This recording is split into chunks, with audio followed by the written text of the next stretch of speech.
నమస్కారం. నేను ప్రవీణ్ కడు, మన్యార్పూర్ విలేజ్, బేలా మండల్, ఆదిలాబాద్ డిస్టిక్. అయితే మనకు కొత్తగా ఇంట్రడ్యూస్ చేసిన నానో యూరియా, నానో డిఏపి ఇది నేను 2 సంవత్సరాల నుంచి వాడుతున్నా. ఈ సంవత్సరం పెసర్ల మీద వాడిన. అయితే దీని రిజల్ట్ మంచిగా ఉన్నది. పోయిన సంవత్సరం కన్నా, గత సంవత్సరం కన్నా ఈ సంవత్సరం దీంట్లో పర్సంటేజ్ పెంచడం జరిగింది. అయితే ఈ సంవత్సరం చాలా మంచి రిజల్ట్ ఉన్నది. మన వేరే ఫర్టిలైజర్లో ఎలాంటిది అంటే SLR,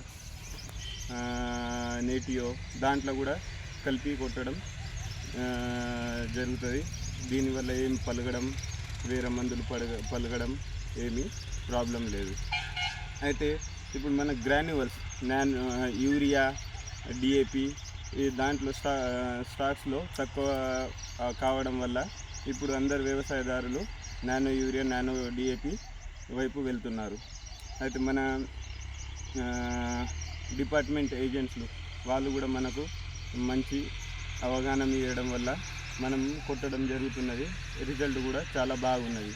అయితే నాది కూడా అందరికీ చెప్పడం ఏమంటే, దీని ద్వారా లేబర్లు తక్కువ అవుతారు, రిజల్ట్ కూడా మంచిగా ఉంటుంది. మనం గ్రాన్యువల్స్ వేయడం వల్ల గ్రాన్యువల్స్తో మనకు ఆకులు ఎండిపోవడం జరుగుతుంది.